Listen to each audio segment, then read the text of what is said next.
퀴즈입니다. 이것을 주지 않는 사람들의 공통점이 있는데요. 일단 연락이 안 된다. 두 번째, 법대로 하라고 한다. 이것은 무엇일까요? 예. 그래요. 이혼한 사람들 중 10명 중 네. 8분이나 못 받고 있다는 것. 어휴. 과연 이것은 또 무엇일까요? 네. 근데 상품은 있나요? 상품은 제가 사적으로 드리도록 예, 하겠습니다. 이제 준비하시죠, 앞으로. 네네. 네. 자, 시민을 위한 본격 시민 편의 방송 TV 민생 연구소 가정의 달을 맞아 오늘 준비한 오늘의 연구 주제 지금 공개합니다. 판결은 그렇게 다 받았지만 돈을 한 푼도 못 받은 거잖아요. 11월 때부터 중에서 70만 원, 80만 원 받았나? 한 달치도 못 받은 거예요. 한 달치 겨우 받은 거죠. 저희가 지금 양육비를 못 받은 사람들이 10명 중에 8명이 못 받고 있습니다. 저는 양육비를 못 받은 지가 오래됐고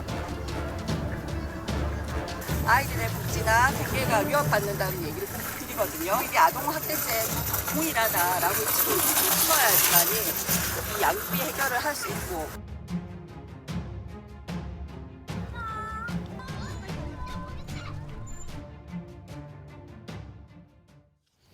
네, 가정의 달을 맞아서 오늘 네. 준비한 연구 주제 지금 보셨죠? 양육비 문제입니다. 양육비를 지급하지 않는 이혼하고 나서 이렇게 지급하지 않는 나쁜 부모들에 대한 이야기를 다뤄보도록 하겠습니다. 네. 네. 그래서 오늘 좀 정말 특별한 손님, 오늘도 정말 우리 날마다 귀하지만 오늘 정말 귀한 손님이 오셨습니다. 네. 저는 어찌나 반가운지요. 왜냐하면 프랑스어를 살짝 해볼 수가 있어요. Bonjour, enchanté, oh là là, ça fait longtemps. Peut-être il y a 10 ans? Effectivement, il y a 10 ans. 너무 좋아하시는 거예요, 지금? 네. enchanté, 반갑습니다. 너무 반갑습니다. 네. 너무 보고 싶은데 자주 안 보이신다 했더니 요즘 뭐 하시나 했더니 대학교에서 교수님이 되셨어요. 그렇죠. 네네. 7년 됐어요. 네. 벌써 7년이나 되셨어요. 우리는 모두 방송인으로 기하고 있는데 네. 이다도시 선생님. 네. 예, 선생님 어서 오시고요. 반갑습니다. 예, 저도 네, 프로 할자입니다. 그래요? 어서 해보세요. 솔리다리테 톨레랑스. 올랄라, 역시. 저희는 운동 공부라. 무슨 뜻인가요? 뜻 좀 해주세요. 소리다리티, 그러니까 서로 도와준다는 거 있잖아요. 네, 그리고 소리다리티. 토리헌스, 역시 배려해주는 예, 그런 거. 관용 네, 톨레랑스. 너무 먹고 멋있습니다. 살자. 네. 네. 두쟁쌍불도 있어요, 다음. 공부하세요? 예. 네. 자, 우리 이다도시님과 함께 또 오늘 말씀 도와주실 분, 법무법인 숭인의 이은영 변호사님 오셨습니다. 네, 안녕하세요. 예, 어서 오십시오, 네, 변호사님 반갑습니다. 네. 아무래도 법무부 이름이 숭인이니까 사람을 숭상한다는 네, 네, 인내천 네. 정신을 실천하는 사무실이네요. 네, 맞습니다. 네, 고맙습니다. 두 분 이렇게 함께 해주셔서 너무 고맙고요. 이다도시 선생님, 오늘은 방송인으로 오신 건가요? 프랑스 교수님으로 오신 건가 아니면 개인의 아픈 상처를 한번 말씀하시러 오신 건가요? 오늘은 국민 여성으로서 오게 됐습니다. 여성으로서. 네, 혼자서 애들을 키우고 예. 있는 엄마로서 오게 됐습니다. 예, 이렇게 봐주시면 됐어요. 저는 몰랐는데 네. 개인적인 그런 아픔이 있으셨더라. 항상 방송에는 밝게만 나오셔가지고 예. 네. 어떤 사연? 하여튼 지금 우리가 웃으면서 시작을 했지만 저는 솔직히 네. 이제 예전에 알았던 분으로서 마음이 좀 화가 많이 나고 네. 아팠단 말이에요. 근데 정말 기꺼이 나오셔서 너무 감사하고 오늘은 제가 이제 자주 심심할 때 궁금해하는 건데 이쪽으로 양도하겠습니다. 궁금한 게 있으면 언제든지 말씀해 주세요. 예, 열심히 네네. 하도록 하겠습니다. 네네. 네. 자, 그러면 오늘의 궁금증을 해결하기 위해서 본격적인 주제를 이야기해야 될 텐데 주제 다들 아시겠지만 양육비를 주지 않는 나쁜 부모들에 대한 이야기를 할 건데요. 이은영 변호사님, 그 이혼하고 나서 네. 뭐 엄마든 아빠든 양육비를 지급해야 될 의무가 있는데도 지급하지 않는 그런 경우들이 꽤 많이 있나 봅니다. 지금 뭐 이혼 건수가 우리나라가 상당히 뭐 높은 편이다라는 얘기도 있긴 있는데 요즘은 이제 심각한 게 이혼 후에 양육비를 못 받는 부모들이 뭐 10명 중 8명, 9명에 이른다. 그래서 네. 뭐 정확하게 수치로는 한 78.8%뭐 얘기가 되고 있는데 80% 정도는 양육비를 못 받고 있다고 합니다. 네. 그래서 문제가 심각하다고 예. 얘기가 되고 있습니다. 자, 우리나라 그 한부모 가구의 비율도 꽤 네. 상당히 올라가고 있다고 하는데요. 많죠. 네. 항상 그 OECD를 기준으로 하지 않습니까? 평균의 평균은 1.9명인데 네. 대한민국은 1000명당 이혼이 2.1명. 그래서 한부모 가구가 되는 비율도 상당하다고 합니다. 이게 아유. 지금 이제 양육비 문제하고 얽혀 있는 그런 수치가 되겠죠. 그러니까 이혼율이 조금 더 높고 그에 따라서 당연히 한부모 가구도 2017년도에 11% 가까이 됐네요. 네. 그러니까 전체 가구 중에 10가구 중에 한부모 가구면 네. 네. 그래서 양육비를 누가 아무튼 줘야 되는 거잖아요. 네, 그렇죠. 근데 8명이 또 안 준다. 아, 저는 이해가 안 되는 저도 게 이해가 안 돼요. 자기 자식 아니에요? 자기 자식을 똑같아요. 네, 양육비는 네. 아이 키우는데 정말 필요한 최소한의 금액이잖아요. 헤어졌어도 내 자식이잖아요. 그렇죠. 그리고 직접 짠하고. 키우지도 않으면서. 그리고 헤어졌으니까 더 미안해서 더 줄 것 같거든요. 느낌으로는. 그렇죠. 그렇잖아요. 짠하고 미안하니까. 근데 왜 그럴까요? 왜 그런가요? 왜 안 그럴까요? 네, 그래서요, 제작진이 정말 어려운 만남을 또 가졌습니다. 이혼 후에 양육비를 받지 못한 채 혼자서 아이들을 열심히 정말 힘들게 키우고 계신 한부모 가족을 만나봤어요. 화면으로 만나보시죠. 이혼하기 전에는 아이 양육하면서 집에서 평범하게 잘 지냈던 것 같아요. 자꾸 이혼만 해달라고 이혼하자 그러길래 나 이혼할 생각이 없는데 그러면서 근데 나중에 알고 봤더니 외도도 하고 있었고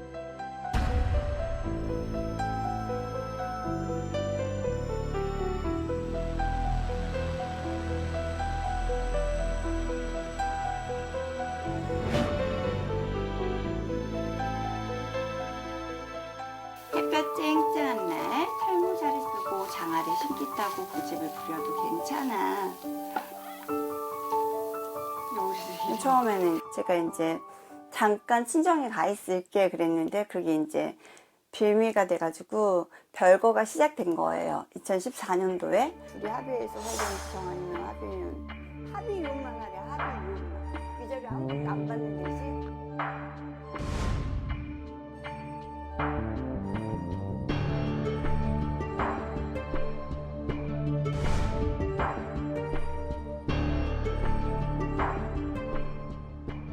근데 아이를 생각해서 좀 더 우리가 노력해 봐야 되지 않냐 계속적으로 얘기했는데 계속 딴지를 거는 거죠.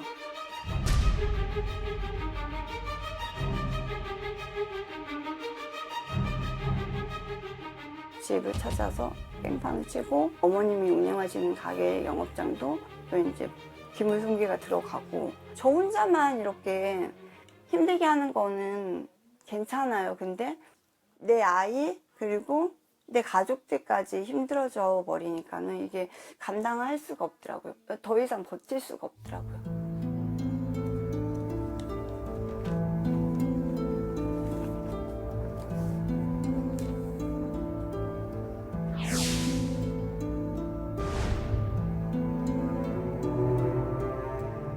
1년 동안 한 번도 못 받고 유치원을 보내니까 너무 많이 들어서 달라고 했더니 나는 그만한 돈도 없고 나도 억울하다. 너한테 줄 돈 없어. 내가 죽는 한이 있더라도 너한테 10원짜리 한 장 안 줄 거야.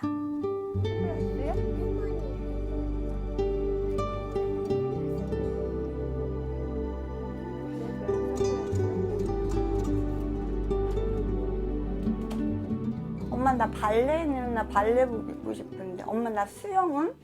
피아노 진짜 배우고 싶은데 엄마 나 피아노 언제?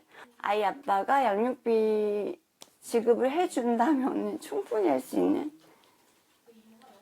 힘들지 않게 지금은 솔직히 말해서 세 가지 말하면 한 가지는 들어주려고 하는데도 버거운 거죠. 작년 10월 달부터 양해무 활동을 했어요. 아이를 5년 동안 내가 키웠을 때 내가 이렇게 못 나오고 불 속에서만 살아야 되는지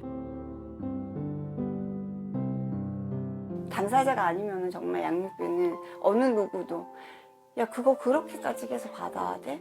라고 얘기를 하지만 정말 절실하거든요. 흘려도 괜찮아. 봐봐. 귀엽다. 맛있게 먹는 거 봐도 엄마는 기쁘단다. 지금은 넘어져도 아프다는 소리를 안 해요. 그 고통을 참는 것 같아요. 나는 괜찮아. 엄마가 나 다쳐서 엄마가 아파하니까 엄마가 걱정하니까.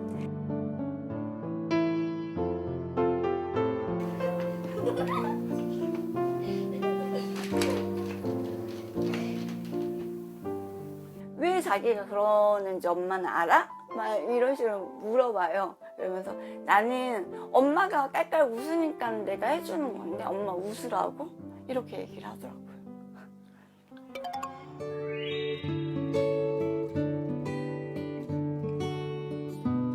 우리 감자 줄까 저기?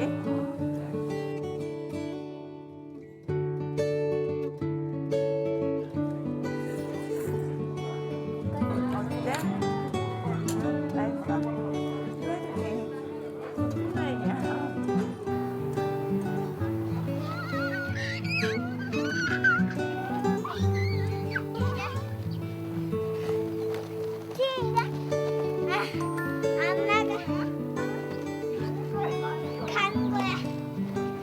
최소한의 책임 그리고 내 아이를 보면서 이제까지 함께 해줄 수 없는 거에 대한 없었던 거에 대해서 조금 미안해하면서 그만큼 더 사랑으로 채워줘 가면 정말 좋을 것 같아요. 저 부부랑 이렇게 악연으로 끝날지언정 자식이잖아요.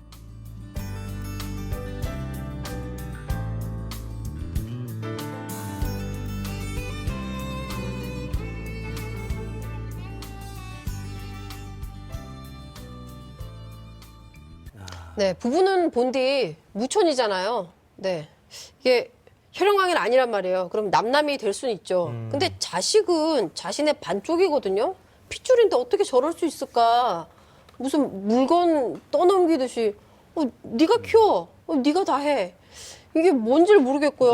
10원 안 준다고 그랬는데. 그게 할 말이에요, 아빠? 그건 뭐 아무리 아내한테 화가 났다 하더라도 아이한테는 그럴 수 없는 거잖아요. 그게 네. 아기가 못 느끼겠냐고요, 그 예. 빈자리를. 근데 오늘 나와주신 우리 이다도시 교수님도 이렇게 나눠서 갈라서신 지 지금 거의 10년이 다 돼가는 걸로 아는데, 이제 그 당시는 솔직히 뭐 양육비 지금 뭐 이런 문제로까지 막 이렇게 싸워보려고 하진 않으셨던 것 같아요. 지금까지 아직 해결이 안 된 걸로 있는데 그 이후에 어떻게 그렇죠. 지내신 거예요? 그러니까 뭐 말씀하신 대로 이혼하게 되는 지 이제 9년 되거든요. 근데 이 좋은 정책 말이죠. 양육비행이라는 그 정책 2015년 때부터 시작하게 됐어요. 그래서 그때부터 저도요. 저기 시작하게 됐고 네. 역시 아기 아빠가 어디인지 알고 있고 다 역시 알게 되었는데 결국 아무것도 할 수 없는 상황이에요. 왜냐하면 지금 아빠가 지금 대한민국에 없어요. 네? 좀 좋은 정책이 있어도 구멍 가득한 그런 법인 것 같아서 피할 수 있는 그런 상황이 너무 많습니다. 그래서 그동안 혼자서 애들을 키우게 되었어요. 네. 선생님, 그러면 양육비를 거의 못 받으셨어요? 9년? 받아본 적 없어요. 9년 동안요? 9년 동안 받아본 적 없고요. 지금 억 넘었어요. 받아야 될 돈이 어디 받아야 될 남았고. 돈이 그러니까 매달 이렇게 그렇게 커다란 돈 아니에요. 다만 9년 동안 계속 쌓였기 때문에 어마어마한 돈이고요. 그동안 제가 혼자서 다 극복했고 솔직히 어려웠어요. 그동안 상당히 어려웠고요. 예. 제가 만약에 그 정도 어려웠다면 이렇게 고생하신 분들이 엄청 많잖아요. 얼마나 고생하시겠어요. 경제력이 있는데도 안 주시는 거죠? 그렇죠. 아, 더 속상한 경우인데. 네. 이 변호사님. 네. 아니, 경제력이 있는데도 안 주고 이렇게 내빼고 나 몰라라는 경우는 이제 도덕적으로 엄청나게 제가 규탄할 수밖에 없는데 일단 우리가 어떻게든 받아내야 되잖아요. 그래서 양육비 우리 무슨 그 관리원도 생기고 그런 걸 아는데 네. 만약에 이다주 선생님 같은 예가 되면 어떻게 대응할 수 있는 건가요? 사실은 제일 문제가 국내에 안 계신 분들은 저희가 이제 감치할 수 있도록 이행명령 신청하고 30일 범위 내에서 감치할 수 있도록 하고 있는데 국내에 안 계시는데 어디에 가두겠어요. 감치라는 거는 구치소에 구속을 네, 해놓는 구치소에 거죠. 돈을 안 줬을 네, 줄 때. 때까지 구인을 해놓는 건데 최장 30일까지 구인을 할 수 있거든요. 궁금하다고 하셨어요. 그러니까 여기서 제가 질문이 있거든요. 네네네. 뭐 아무래도 그 감치 명령이라는 게 네. 감옥에 가는 거죠. 어떻게 보면 네네. 심각한 거잖아요, 네. 사실은.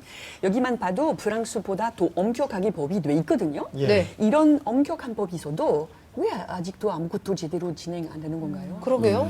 감치 명령이라는 것이 사실은 뭐 이렇게 우리가 범죄 저질러서 체포영장이랑 조금 달라요. 그래서 뭐 그 사람을 끝까지 추적해서 체포영장을 발부해서 이렇게 하는 게 아니기 때문에 당사자가 감치영장이 발부됐는데 주소를 옮기고 사라졌다 이러면 집행을 할 수 없는 이런 문제들이 있거든요. 아니 그러면요 그 법적으로 그 사람의 사유 재산이 있거나 뭐 예를 들어 부동산이 있거나 그거 뭐 가압류 이렇게 가질 수 압류할 수 없나요? 있죠. 근데 이런 분들은 지금 뭐 자기 소재조차 숨기는 분들이 있는데 재산을 자기 명의로 놔뒀을 리가 만무한 거죠. 네. 그러니까 많이들 다른 명의로 이렇게 결국 되돌리기도 네. 하죠. 아니면 역시 감옥에 가야 될 상황이면 병원에 있으면 아무것도 네, 못 한다고 또 이야기 할 수- 들었거든요. 네. 어머. 갑자기 병원에 있으신 분들도 있어요. 네, 하여간 그렇죠 대기업분들.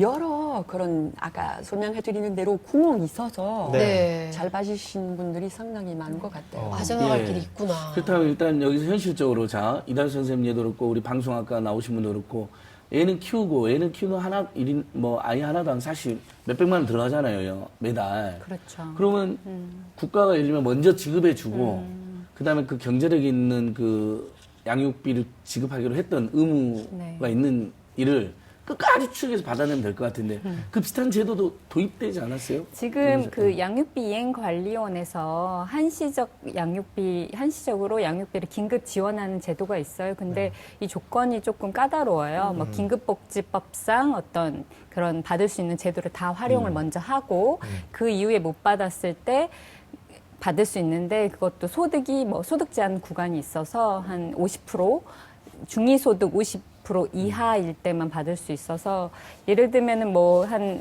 그 4인 가구로 했을 때는 네. 200 얼마, 200 몇십만 원 이하 정도의 소득이 되어야 그거를 신청해 볼 수 있어서 요건이 좀 까다롭기 때문에 실제 좀 지원받는 경우는 적고 네. 또 최대 한 9개월, 20만 원씩 9개월이라고 하기 때문에 큰 돈이 안 되죠. 180만 뭐가 원. 막 복잡하네요. 그 복잡한 게요. 복잡하네. 이게 그 대부분 양육비를 지급하지 않는 분들이 하는 입버릇처럼 하는 말이 법대로 해 이거예요. 근데 이 법대로 하는 것 자체가 개인적으로 감당하기에는 어려운 절차들이 꽤 많이 있더라고요. 서류도 그렇고 기간도 그렇고 이거 좀 구체적으로 설명을 좀 해주세요. 이 법에 보니까 법원에 양육비 추심을 받기 위해서 준비해야 하는 서류가 15종류라고 하는데 이걸 개인이 다 준비해야 되는 거죠. 그렇죠. 근데 이제 각각 그 자기가 이혼 사건을 진행했던 법원에 필요한 서류들 뭐 판결문도 받고 집행할 수 있는 집행문도 받고 확정 증명원도 받고 뭐 이런 저런 서류들이 많이 필요한데요. 네. 사실 이런 것들을 본인이 직접 법원에 가서 떼실 시간도 없는 거잖아요. 그래서 진행을 못 하셨는데 이행관리원 통해서 이렇게 또 진행을 받고 계시는 분들이 있긴 있지만 네네. 그조차 기다리는 시간이 뭐 6개월에서 최대 2년까지 걸리시기도 한다고 하니까. 그리고 또 감치명령 효력 같은 경우에 3개월이니까 네. 3개월 이내에 이게 못하면 무효가 될 수가 되는 거죠. 어머, 지금 다시- 저희 상황입니다. 네. 지금 바로 저희 이다도 상황이거든요. 씨가 지금 그런 그렇죠. 상황. 무효면 다시 처음부터 다시 네, 네. 다시 처음 해야 돼요. 그러면 지금 이다수 교수님 그 소송 5년 전부터 하고 계시다고 그랬잖아요. 그럼 그 비용도 만만치 않지 않나요? 아니요. 그러니까 양육비행이라는 그 네, 정책 이행관리원 덕분에 다 무료입니다. 아, 다행히 교수님, 아니면 그러면- 못했을 텐데. 예. 이행 관련 통해서 하신 건 아니시죠? 이행 관련 통해서 하신 거예요? 네, 맞아요. 그랬는데도 이게 그런데도 양육비 안 관련해서 소송 절차는 도와주셔서 무료로 네, 했는데 네.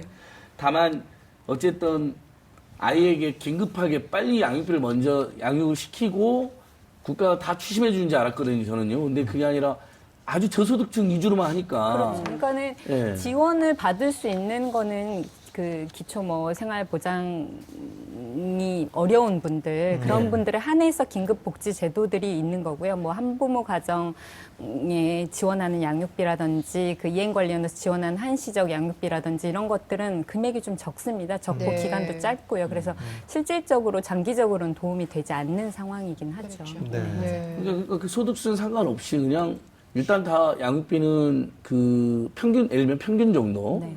지급해주고 그 계속 그냥 추적해서 받아내면 되는 거 아닌가요? 그래서 지금 그런 게 이제 일반적으로 양육비를 국가가 대지급을 하고 나중에 뭐 국세 체납 예처럼 좀 징수하도록 하는 방안이 좋지 않겠냐라는 의견들이 나오고 있는데요. 아직 개정안으로 입법 발의된 거는 없고 그것에 대해서는 아직 시기상조다. 국가 복지 예산이 너무 부족하다 이런 아유. 네. 이야기들이 이거 많이 다 나오고 국민 있습니다. 애들인데 사실은 네, 네. 아, 네. 아니 저출생 국가여가지고 그러니까요. 아이나라고 막 하면서 그렇죠. 정말 태어난 아이를 지금 못 챙기고 있는 건데 네. 아, 그 1318이라고 해서 세금 우리 징수하는 그 공무원 부대 있는데 엄청 집요하게 잘 받아내시거든요. 네, 맞아요. 그걸 받아서 세금은 그렇게 받는데 아니, 이것도 개인이 받아야 될 마찬가지죠. 돈은 제대로 하지 일단 않는 게 문제죠. 이제 세금으로 대신 내줬기 때문에 네. 양육금이 있는 남편을 끝까지 추적해서 받아내면 되는 거거든요. 자, 그래서 지금 한부모 가족 아. 10분 중에 8분은 이 양육비를 지급받지 못했다고 하는데 지금 댓글에서도 네. 박혜영님께서 남편의 외도로 11년 동안 세 자녀를 혼자 양육하고 있고 그중에 첫째 아이는 지금 20살이 되었는데 자폐성 발달 장애를 가지고 있어서 어려움을 겪었다라고 아픈 사연을 보내주셨습니다. 그런데 지금 박혜영님뿐만 아니라 양육비를 지급받지 못해서 우리도 목소리를 내겠다. 그래서 모이신 분들이 지난 주말에 함께 모였다고 해요. 그래서 저희가 직접 가봤거든요. 화면을 통해 만나보시죠.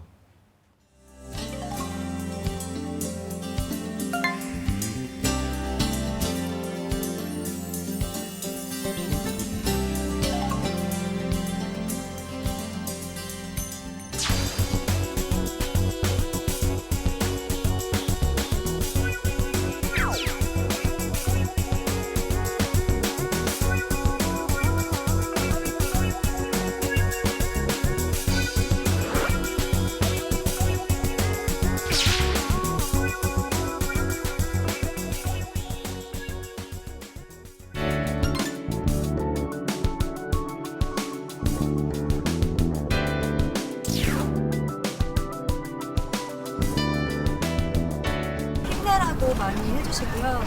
아, 그런 거 당연히 줘야지 이렇게 하시는 분들 많이 있어요. 당연히 갖고 있는 줄 알고 오시는 분 너무 많아요. 아니 왜 안 줘? 이러시고 아니 왜 안 주고 왜 못 받냐고. 저도 이혼한 지 한 11년 차고요. 저도 거의 못 받았어요. 148만 원 받은 게 다고요. 아이들을 건강하게 키우려는 의지가 없는 거예요. 그냥 상대가 미워서 아이들조차도 신경을 쓰지 않으려는 거죠.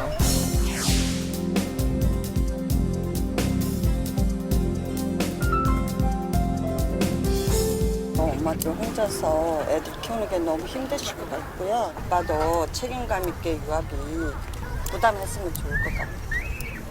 좋은 일인 것 같아서 설명했어요. 아니 뭐 사람으로서도 그렇게 하면 안 되는 거니까 남자든 여자든 자기가 낳은 자식이든 어디든 책임을 져야 된다고 생각하기 때문에 법적 제재 처벌까지는 아니더라도 어느 정도 이 부분을 보완할 수 있는 방안이 마련되는 게 필요하다고 생각합니다.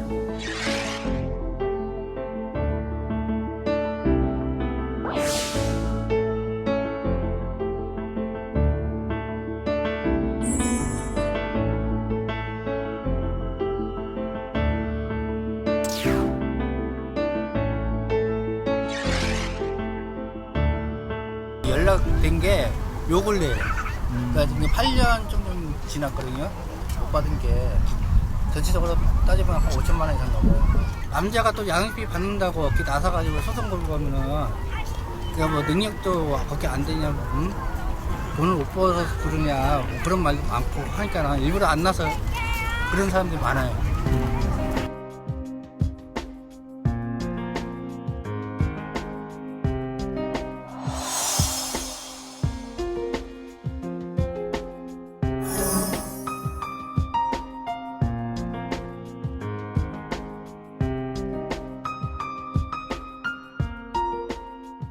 양육비를 못 받는 사람들이 10명 중에 8명이 못 받고 있습니다. 그러니까 추정 인원은 100만 정도 된다고 하는데요. 저희가 한 부모라는 것을 나타내기 힘들어서요. 지금 나오지 않는 분들이 많으세요. 인터넷 뭐 댓글 같은 경우도 뭐 아니 능력이 없으면 키우지 말고 이런 비난의 댓글이 간혹 있더라고요. 양육비는 아이의 생존권입니다. 그러니까 부모는 헤어졌더라도 내 아이가 헤어졌다고 부모가 바뀌는 건 아니잖아요. 저희 아이가 21살이 되었어요.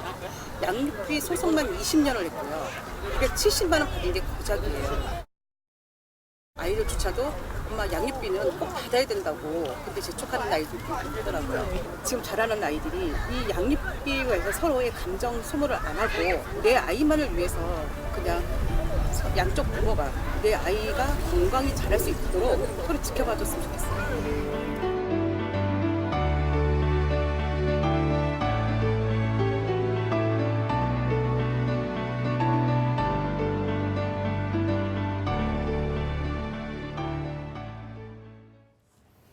네, 자신이 이혼했다는 걸 말하는 게 쉬운 일 절대 아니에요. 이거 외부에 내가 가정을 못 지키고 이렇게 됐다는 걸 알리는 거 쉽지 않거든요. 근데 저렇게 나와 있는 분들 비난할 게 아니라 조금 관심 있게 봐주세요. 예. 여러분들이 일이 될 수도 있고요.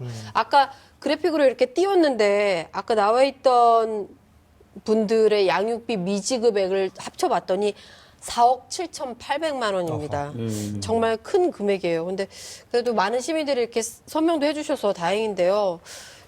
교수님 느끼기에는 어떠셨어요? 옛날에는 저렇게 나서는 것도 쉽지 않았을 것 같아요. 예전에는. 그렇죠. 그래도 저기야 여러 사람의 문제잖아요. 사실은 네. 그 정도 아무래도 얘기해야 돼, 알려야 돼. 그래야 효과가 있지 않겠습니까? 결국 이거 다 국민이에요. 애들이거든요. 네. 우리나라의 애들인데 뭐 안 좋은 부모 때문에 결국 아무것도 못 받게 되면 또 없잖아요. 사실은 상당히 어려운 상황이에요.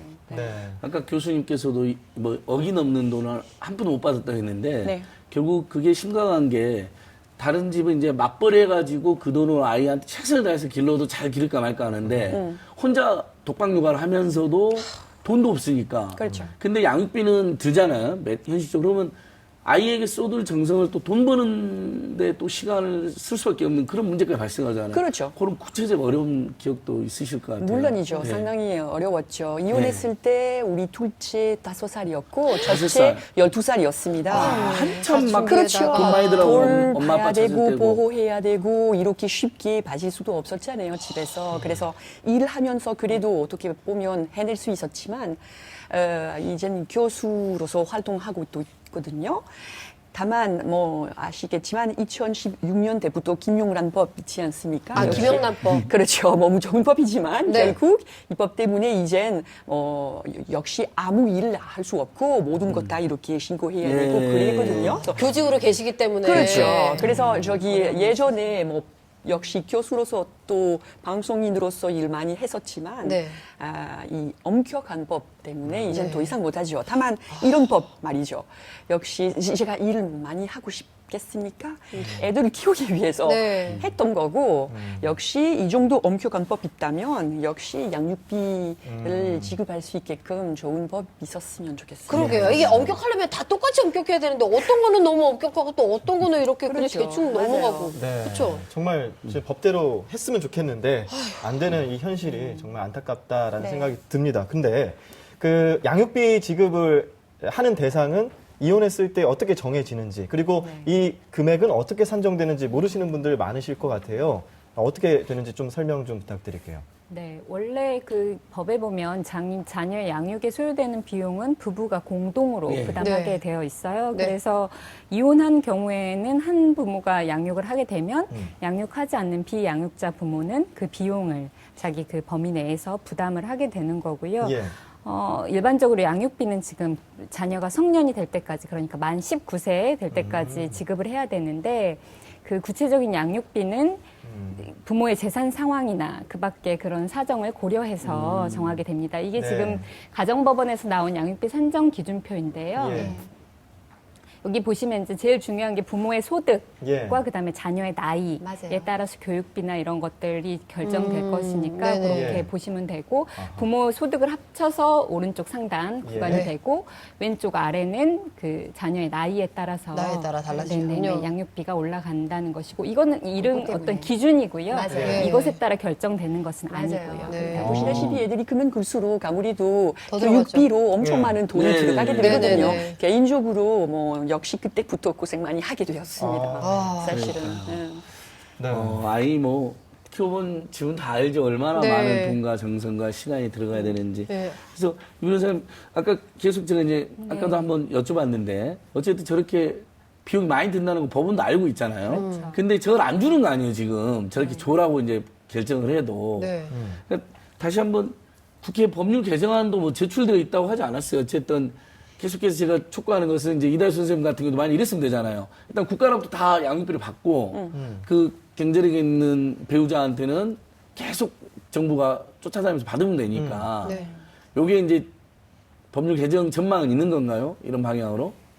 이제 이렇게 목소리를 이 당사자분들이 내기 시작하셨고 예. 뭐 양육비 해결 연합회 같은 그 카페를 보면 회원 수가 지금 2,500명을 넘었었어요. 카페도 있고, 카페도 만들어졌고. 예. 이렇게 이제 많은 분들이 목소리를 내기 시작하셨으니까 입법이 좀 될 수 있지 않을까라고 생각이 되고요. 지금 나오고 있네요. 네네네. 화면 나오고 있죠? 양육비 이제 미지관 네. 저기 그렇죠. 못된 배우자한테 옛날 배우자한테 고소도 하고 그랬네요. 네. 예. 아 근데요 미국 헐리우드 막 배우들 뉴스 나오잖아요. 가끔 보면 뭐 이혼을 했다. 근데 뭐 여자 쪽에 그러니까 아이가 있든 없든 이혼을 하면 거의 뭐 여자 쪽은 전 재산이 가는 분위기더라고요. 이게 뭔가 좀 강력한 게 있는 것 같은데 외국은 지금 우리나라보다는 뭔가 강력할 것 같거든요. 이다도시 교수님 보기에는 어떠세요? 프랑스의 그러니까 뭐 프랑스에서도 뭐 낭용하기 좋은 시스템도 있긴 있어요. 언젠가 가끔 역시 어떤 안 좋은 부모가 지급해야 될 그 양육비를 지급 안 할 경우에는 아예 나라적으로 돈을 받을 수 있거든요. 가족 수당 금고에 역시 못 받았던 양육비를 받을 수 있어요. 그리고 이후에 이 빚은요 역시 국가 양육비를 내지 않은 부모 사이에 진행되는 거예요. 예. 결국 어느 정도 도움이 되거든요. 결국 급한 상황 속으로 이 나라 기관 덕분에 돈을 받을 수 있으니까 네. 문제 없죠. 그러니까 미국에서도 개인적인 상당히 아니라 엄격하게 돼 있어요. 저희 기관이 중간에서 나서서 중재자 역할을 네. 하니까 조금 더 깔끔하게 이 문제가 아무래도 해결될 수 있겠네요. 큰 도움이 되잖아요. 가족 수당 금고라는 데서 네. 돈을 먼저 주고 이 변호사님 또 다른 나라도 좀 괜찮은 제도 네. 있으면 하나 소개 좀. 미국에서도 엄청 예. 엄격하게 한다고 얘기 프랑스가 들었거든요. 우리가 말하는 일종의 대지급제를 그러니까 먼저 시행을 하고 주고 있는 거네요. 추징하고. 네, 좋은 것 같아요. 미국은 뭐 제재 조치가 이행하지 않으면 제재 조치가 강력해서 형사처벌을 많이 하니까 또 판사가 직접 법정 모독으로 뭐 구금 명령도 가능하고 이런 부분이 있고 또 미국 양육비 이행국에서 적극적으로 징수를 하면서 임금을 지급을 보류하는 이런 정책, 연방세에서 또 이 부분을 환급해서 상세하는 이런 규정들이 있어서 네, 미국에서는 양육비 안 주면 큰일 난다라는 그런 예. 인식들이 있는 그렇죠. 것이죠. 네. 그러니까 아예 운전면허를 중지하고 여권을 하면 자기 사업하거나 다니려면 필요하니까 내겠네요. 이런 제도. 근데 요즘 네. 이제 논의되고 있는 게 활동을 못하도록 운전면허를 정지해야 된다. 해외여행 못 가도록 출국 금지시켜야 된다. 이게 해외 사례들이 있고요. 그래서 우리도 지금 도입하자는 입법 발의가 있는 것이고요. 예. 네. 아, 이거 국회에 지금 아마 뭐 개정안이 하나 제출됐다고 들었는데 네. 예. 빨리 통과돼서 지금 실시간 채팅으로 많은 분들께서 정말 열띤 네. 토론을 해주고 계세요. 오늘 난리 났네요. 예, 법만이 답입니다. 도와주세요 하시는 분도 계시고요. 산정 기준표의 금액도 너무 적기 때문에 이걸로 애 못 키웁니다라고 맞아요. 그럼요. 의견 보내주신 분도 계십니다. 자, 이제 두 분 나오셨으니까 이 양육비 문제 어떻게 하면 해결될 수 있을지 이다도시 교수님부터 좀 정리를 해주시죠. 네. 엄격한 법 있을 수밖에 없습니다. 법만이 해결이다. 일단 이 애들 말이죠. 저기 살고 있는 애들이거든요. 저출산 우리나라에서 이미 태어났던 열심히 살고 있는 애들이라 애들을 제대로 키우기 위해서 나라는 데서 도움을 받아야죠. 네. 그리고 역시 법대로 제대로 이런 교육비를 내지 않은 안 좋은 부모를 잡아야 되거든요. 네. 아예 역시 출국 못하게 해야 되고 네. 도망 못 가게 해야 되고 너무 미안하지만 이렇게 될 수밖에 없습니다. 네. 사실은. 그래서 아니 아이가 역시 없어지니까 김용란 법처럼 아니면 아예 음주 운전하는 그 법처럼 예, 세게 한 거죠. 부탁드리겠습니다. 네. 네. 강력한 아, 부탁. 예, 충분히 공감합니다. 네, 이은영 이 변호사님. 변호사님. 네, 지금 뭐 이 개정안에 대해서 아직 이런 시기상조 아니냐, 너무 개인의 거주 이전의 자유라든지 여행의 자유를 좀 침해하는 것 아니냐라는 반론이 있긴 있는데요. 사실은 임금채권, 체불의 경우에 형사처벌을 하고 있고 또 신상 공개도 하고 있어요. 그래서 임금채권, 체불이 이미 이런 부분들이 있고 임금채권과 양육비 채권 중요성을 어떻게 비교할 수 있겠습니까? 저는 그래서 양육비 미지급자에 대해서도 이런 강력한 제재 수단이 마련돼야 된다고 생각을 하고요. 그리고 또 현행 절차에서도 사실은 이 사람이 좀 지급하지 않을 가능성이 높아 보인다, 해외로 도주할 가능성이 높아 보인다라고 한다면 담보 제공 명령을 내릴 수 있도록 법에 규정이 돼 있는데 사실 법원에서 이 부분을 좀 소극적으로 하고 있어요. 그래서 앞으로 법원에서도 이런 문제점들을 인식하고 현행 절차에서 할 수 있는 부분들을 좀 적극적으로 인용하는 게 필요할 것 같습니다. 네. 임금 채권하고 똑같이 하자는 거니까 저는 이해가 되요 왜냐하면 임금이 양육하려고 받는 거고 그렇죠. 양육하기 위해서 임금 받는 거고 이런 거죠. 거잖아요. 네. 그러니까 꼭 너무나 절실한 돈이니까 네. 이다수 교수님 말씀처럼 강력하게 꼭 했으면 좋겠습니다. 예. 네네. 자, 양육비. 네. 네, 정말 그 돈이라고 생각을 하면 안 될 것 같아요. 그럼요. 우리 아이들을 좀, 위한 그렇죠. 네, 애들. 최소한의 책임, 네, 네. 도리라는 생각을 해야 될 것 같습니다. 오늘 네. 도움 말씀 주신 이은영 변호사님, 이다도시 교수님 말씀 고맙습니다. 고맙습니다. 감사합니다. 네. 자, 이렇게 대한민국에서 한부모 가족으로 살아간다는 거 정말 어렵다라는 것. 지금 방송 보시는 분들 다들 공감하실 텐데요. 그래도 정부에서 조금이나마 도움을 주기 위해 여러 기관들을 설치해놓고 도움을 주고 있다고 합니다. 그 중에 한 곳을 우리 맹수지 연구원이 직접 가 있다고 하는데요. 지금부터 가보시죠. 맹수지 연구원. 아이를 키운다는 건 정말 보통 일이 아니죠. 더구나 둘이 아닌 혼자라면 몇 배의 고충이 따르기 마련인데요.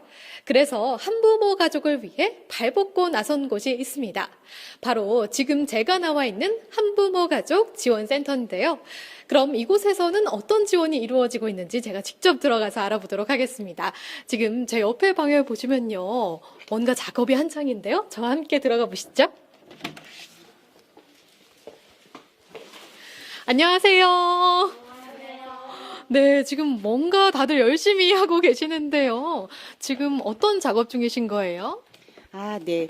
한부모들이 자녀를 키우는데 꼭 필요한 물건들을 선물하기 위해서 담고 있습니다. 여기 보시면 이렇게 수면조끼가 있고요. 그다음에 한부모들한테 꼭 필요한 정보를 다 모아놓은 책자입니다. 그래서 정보 길라잡이, 그리고 미혼 한부모들한테 꼭 필요한 거를 절차별로 해가지고 여기서 이제 안에 안내가 돼 있고요. 분유나 젖병, 그리고 아기띠, 유모차들을 박스에 담아서 전달하고 있습니다. 그러군요. 정말 다들 꼭 필요한 물품들 같은데요. 그럼 이런 박스 지원 외에도 어떤 지원 사업이 이루어지고 있나요? 네, 아기를 낳아서 아주 어린 경우에는 국가에서 하는 여러 가지 예방주사가 있는데요. 국가에서 지원되지 않는 로타바이러스가 있습니다. 그건 3번에 걸쳐서 맞기 때문에 비용이 많이 들어요. 그거를 저희가 지원하고 있고요. 한부모들한테는 자립과 자녀 양육이 굉장히 중요하잖아요. 그래서 자립하는데 꼭 필요한 정보를 책자 또는 온라인에서도 하지만 한부모 생활 코디네이터가 직접 찾아가서 1대1로 맞춤형으로 서비스를 제공하고요. 특별히 서울시는 워라밸을 지원하기 위해서 가사 지원 서비스를 하고 있습니다. 그래서 청소, 세탁, 설거지를 지원을 하고 있는데요. 단순하게 청소나 세탁의 효과가 아니라 엄마들이 자녀의 숙제를 돌봐줄 수 있어서 굉장히 좋았다라고 하는 그런 좋은 평가를 듣고 있습니다. 네, 정말 많은 지원 사업들을 하고 계시는데요. 오늘 말씀 감사합니다. 네, 이 밖에 또 좋은 부모가 되기 위한 한부모 학습 지원 제도도 있다고 하는데요. 검정고시 교과 수업과 EBS 온라인 모바일 수업도 지원 중이라고 합니다. 또 방금 센터장님이 말씀해 주신 대로 로타바이러스 예방접종비도 지원하고 있다고 하니까요. 필요하신 분은 바로 지원하시면 좋을 것 같습니다. 한부모 가족 누구나 신청이 가능하다고 하네요. 그리고 주변에 널리 알려주시는 거 아시죠? 많이 이야기해 주시기 바라겠습니다. 지금까지 서울시 한부모 가족 지원센터에서 맹수지 연구원이었습니다.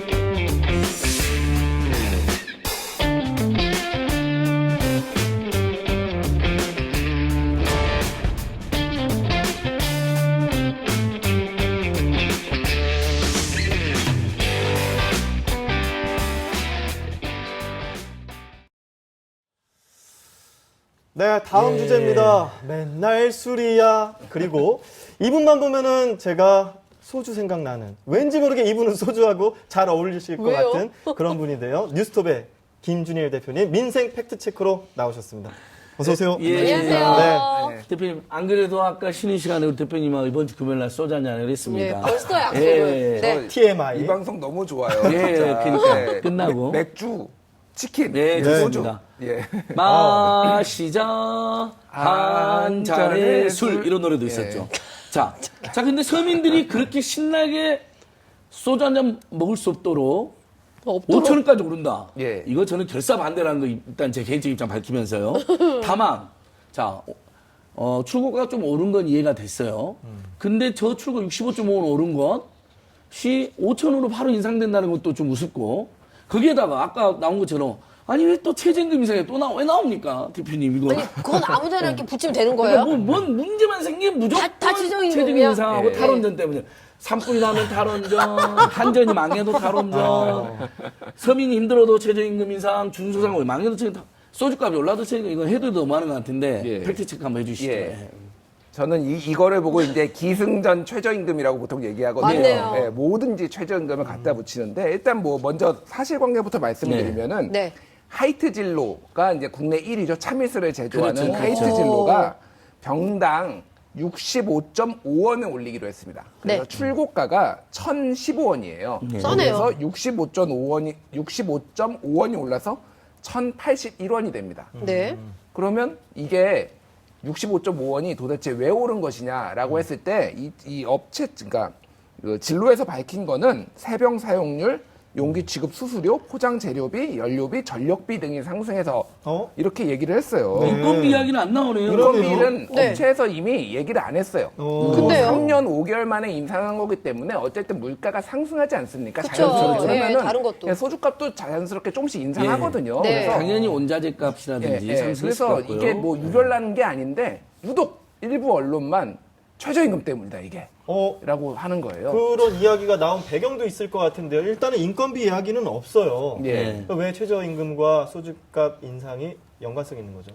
그 언론사에 물어보셔야 되고 왜 그랬는지 그러니까 중요한 게 뭐냐면은 최저임금이 영향을 줬을 수도 있죠. 네. 그럼 분석을 해야 됩니다. 근데 그쵸. 아까 기사에서 보셨지만은 업계에 따르면은 이런 분석도 나오고 있다. 최저임금 때문에 이런 분석도 나오고 있다. 한 줄 해놓고 전혀 근거가 없어요. 그 업계도 누군지도 모르겠고. 누가 그렇죠. 이게 익명으로 네. 처리한 그 관계자들 언론에 굉장히 문제인데요.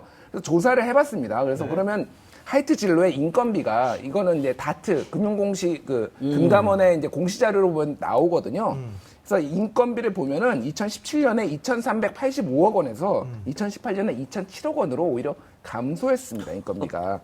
이거는 이제 희망퇴직을 받아서 퇴직급여 충당금이나 이런 게 줄어든 영향도 있지만 어찌됐든 크게 영향을 주지 않았다라는 거예요. 그러면은 운송비가 그러면 늘었느냐? 운송비도 어쨌든 인건비 영향을 받으니까. 그렇죠. 그러면은 2017년에 747억에서 2018년에 714억으로 이것도 줄었습니다. 뭐야?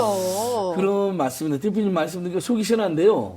정말 무조건 아무튼 이런 거죠. 문재인 정부를 비판해야겠는데 어떻게든 비판해야 돼. 최저임금으로 비판한 것 같은데 네. 아니 잘못한 거 있으면 비판하고 잘한 거 있으면 잘한다고 하면 되죠. 언론이 그렇죠. 너무한 것 같은데 그분들이 아까 논리라면 인건비 상승이 소주값 상승이라면 여기 오히려 인건비 줄어들고 운송비 줄어들었으니까 그분들 논리라면 소주값 내려라고 그분들은 기사를 써야 될 상황이네요. 그런데 요것만 보면요. 그렇죠. 오히려. 그리고 또 하나는 뭐가 있냐면은 최저임금이 오른다고 해서 모든 임금 노동자의 임금이 오르는 게 아니에요. 왜냐하면 그렇죠. 최저임금을 받는 노동자만 오르는 거기 때문에 예. 하이트 진로 같은 대기업에서 최저임금을 받는 사람이 얼마나 되는지는 뭐 이 업체에서 내놓지 않는 이상 알 수가 예. 없지만은 굉장히 비중이 그렇죠. 낮을 거란 말이에요. 하이트 진로 예. 같은 대기업이나 이런 주류 도매업은 인건비가 최저임금은 훨씬 되죠. 그러니까 아까 나온 언론은 전형적인 가짜 뉴스나 그냥 현 정부를 공개하기 위한 그런 악의적인 뉴스라 보여지는데요. 근데 잠깐만요, 소장님. 아까 저번 주부터 외치던 게 5천 원 안 돼. 그렇죠. 그러셨죠. 안 그래도 그 이야기를 하려고 그래요. 아니 자. 봐봐요. 네. 65.5원인데 왜 그러니까. 왜 그런 거예요? 자, 미진 연구원은 소주를 안 드시니까 굉장히 의아할 텐데. 네. 자, 박재민 연구원하고 실제로 이 TBS 주변에 식당에 갔는데 4천에서 5천으로 오른다는 걱정이 됐는데 아직 안 올랐어요. 다행히. 네, 아직은. 아직 안 오는데. 대표님 근데 여기서 많은 분들이 저한테도 물어보시다. 65.5는 오른 건 이해가 된다. 3년 반이니까 그 사이에 조금 원가 올랐을 수 있잖아요. 그다음에 감리료도 조금 뭐 좋은 거로 바꿨다는 거예요. 네. 어쨌든 좋은 걸 바꾸면 좋잖아요. 그래도 근데 왜 이게 식당으로 가면 1,000원으로 오르게 될까요? 중간에 마진이 조금 더 붙는다 하더라도 요거 한번 또 설명 한번 해주시죠. 일단 그것도 최저임금 때문 아닐까요? 그럴 수 있겠네요. 또인가요? 답변 좀 해주세요. 예. 굉장히 예리하시네요. 예, 신기한 분석입니다.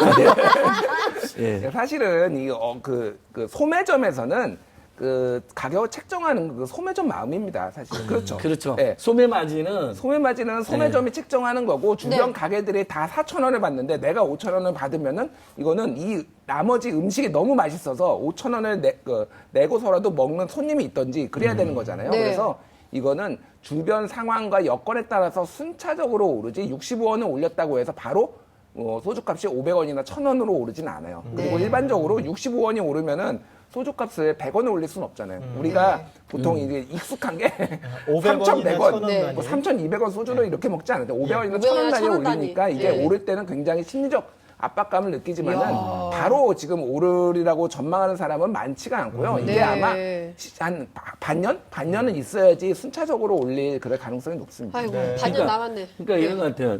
1,115원 70전에 출고가 됐는데 네, 올라서 어쨌든 도매상이 그걸 공장에서 받아오잖아요. 네. 그다음에 이제 유통 직원들도 있고 네, 네. 그분들도 출고가 올랐네. 사실 우리도 3년 반 사이에 안 올렸는데 우리도 좀 올려야지 도매 마진. 그러면 예를 또 65.5 비슷하게 한번 100원 올라가고. 조금씩. 그다음 이제 그게 이제 소매로 올 때는 출고가 70원에다가 도매가가 또 한 100원 합치면 한 200원 정도 올라서 온다고 쳐요. 넉넉하게. 그럼 소매 입장에서는 내가 4,000원에 팔고 있었는데 4,200원에 이제 팔아야 되니까 좀 보통 우리 한국 분들이 또 잔돈 안 하고 다니니까 이참에 5,000원 올려자 이런 움직임이 있는 것 같아요. 근데 다행히 방금 우리 김준희 대표 말씀 잘하신 것 같아요. 네. 가게마다 그렇게 바로는 안 올리는 분이더라고요. 그렇죠. 예를 들면 그래서 500원만 올려라는 여론도 있더라고요. 그러니까 3,500원, 4,000원, 4,500원. 그러니까 이런 부분들은 우리가 사실 시장 경쟁에 있기 때문에 강제로 막을 수는 없다 하더라도 이렇게 좀 서민들이 좀 성장이 어려우니까 호소할 수는 있죠, 대표님요. 이거 뭐 완전 경쟁 시장이거든요, 사실은 이 그렇죠. 이거는. 예. 그래서 일단 굉장히 최종 도매업에서는 그러니까 그래서 굉장히 가격에 사람들이 민감한 제품이기 때문에 어느 정도 가격 억제 효과가 있습니다. 그래서 이거는 좀 뭐 바로 오르지 않기 때문에 지켜보실 필요가 있을 것 같습니다. 예. 아유, 뭐 술 얘기 나오니까 난리가 나네요. 자, 남자 끝으로 셋이서. 저는 그래서 계속 호소드리는 거예요. 지금 시간 다 돼가요. 200원만 올리자. 네. 카드로 내니까. 소장님? 이 이야기는 예, 저희 예. 나중에 소주 한잔 하면서 예. 마무리하는 걸로 하고요. 그러니까 200원만 올려도 충분하다. 다시 한번 강조드립니다. 알았다. 내가 한마디 못 올리게 할게요. 정리를 준비하셨을 것 같으니까 나에게 소주란 나에게 소주란 행복이다. 행복이다. 우리 서민들에게 가장 행복한 거 아닙니까? 그래서 네. 뭐 많이는 드시지 않는 선에서 행복하게 드셨으면 좋겠습니다. 네. 네, 우리 저도 알겠습니다. 한마디 하겠습니다. 예. 저 이 주변 그 요식업계 여러분 제발 안 소장님 가시면 그냥 올려받지 마시고 원래대로 좀 받아주세요. 200원만 올리세요. 네. 자, 오늘 귀중한 시간 함께 해주신 김준일 대표님 고맙습니다. 예, 감사합니다. 감사합니다. 자, 이제 마무리해야겠죠? 네. 네. 모든 것을 최저임금 탓을 돌리는 행위는 중단해라라고 그만. 할수 있겠네요. 네. 네. 지금까지 시민을 위한 본격 편의 방송. 여기는 TV 민생 연구소. 연구소였습니다. 내일 내일 뵙겠습니다. 뵙겠습니다. 내일 5시에 봬요.